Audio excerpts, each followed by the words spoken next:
गणेश चतुर्थी हिंदू धर्म के महत्वपूर्ण त्योहारों में से एक है। वैसे तो देश भर में इस दिन भगवान गणेश की पूजा होती है, लेकिन महाराष्ट्र, गोवा जैसे राज्यों में इसकी अलग ही धूम नजर आती है। यहाँ कई दिनों पहले से बप्पा के आगमन की तैयारियां शुरू हो जाती हैं। अलग अलग थीम के पंडाल तैयार किए जाते हैं। बप्पा की बड़ी बड़ी मूर्तियां तैयार की जाती हैं। गणेश उत्सव के दौरान लोग इन मूर्तियों को देखने दूर दूर से आते हैं। इस बार गणेश चतुर्थी 7 सितंबर को मनाई जा रही है। आइए जानते हैं क्या है गणेश उत्सव का महत्व, क्यों मनाई जाती है गणेश चतुर्थी। जानेंगे इसके पीछे का इतिहास और कैसे हुई गणपति विसर्जन की शुरुआत। भगवान गणेश को सौभाग्य, समृद्धि और ज्ञान का देवता माना जाता है। ऐसे में गणेश पूजन से घर में सुख समृद्धि का वास होता है।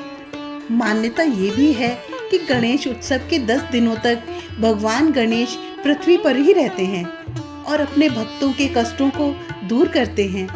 ऐसे में भक्त भी बप्पा को प्रसन्न करने के लिए हर जतन करते हैं।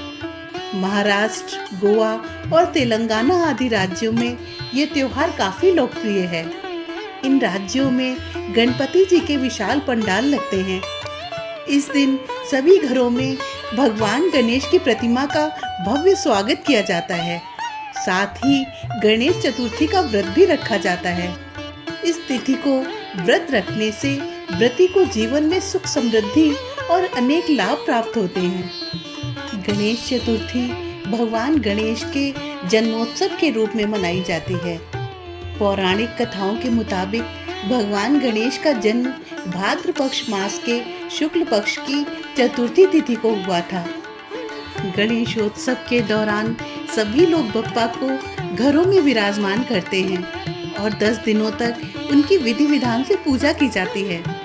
किसी भी नए काम की शुरुआत से पहले भगवान गणेश की पूजा करने की परंपरा है। गणेश जी को विघ्नहर्ता कहा जाता है, जो आपके जीवन में आने वाले सभी दुख दर्द को दूर कर देते हैं।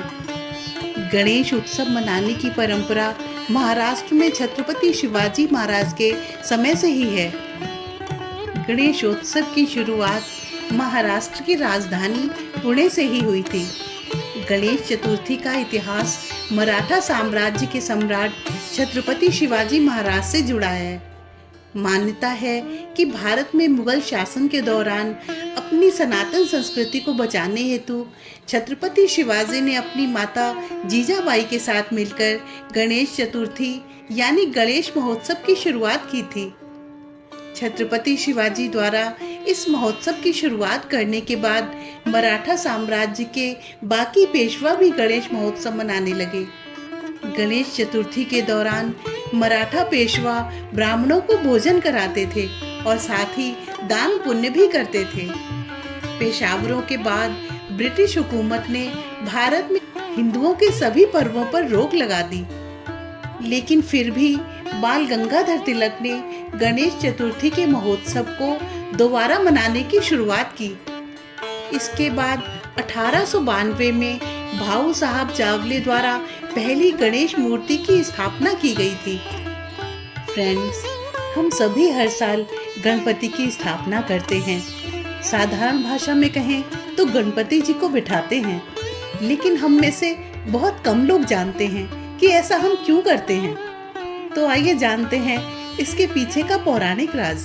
हमारे धर्म ग्रंथों के अनुसार महर्षि वेद व्यास ने महाभारत की रचना की है, लेकिन लिखना उनके वश का नहीं था।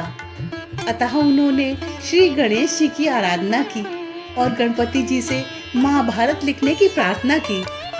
गणपति जी ने सहमति भी दे दी और दिन रात लिखने का कार्य शुरू हुआ और इस कारण गणेश जी को थकान तो होनी ही थी। गणपति जी के शरीर का तापमान बढ़े नहीं, इसलिए वेद व्यास ने उनके शरीर पर मिट्टी का लेप किया और भाद्र पक्ष शुक्ल चतुर्थी को गणेश जी की पूजा की। मिट्टी का लेप सूखने पर गणेश जी के शरीर में अकड़न आ गई। इसी कारण गणेश जी का एक नाम पार्थिव गणेश भी पड़ा। महाभारत का लेखन कार्य 10 दिनों तक चला। चतुर्दशी को लेखन कार्य संपन्न हुआ। वेद व्यास ने देखा कि गणपति का शारीरिक तापमान फिर भी बहुत बढ़ा हुआ है और उनके शरीर पर लेप की गई मिट्टी सूखकर झड़ रही है। तो वेद व्यास ने उन्हें पवित्र सरोवर में डालकर शीतल करने की सोची। इन 10 दिनों में वेद व्यास ने गणेश जी को खाने के लिए विभिन्न पदार्थ दिए। तभी से गणपति जी की स्थापना और उनके विसर्जन की प्रथा चल पड़ी और इसीलिए इन 10 दिनों में गणेश जी को पसंद विभिन्न भोजन अर्पित किए जाते हैं। फ्रेंड्स, आपको मेरा ये प्रयास कैसा लगा? प्लीज़ कमेंट करके ज़रूर बताएं और अगर पसंद आया हो तो मेरे चैनल को लाइक, शेयर और सब्सक्राइब करें। गणपति बाप्पा मोरया।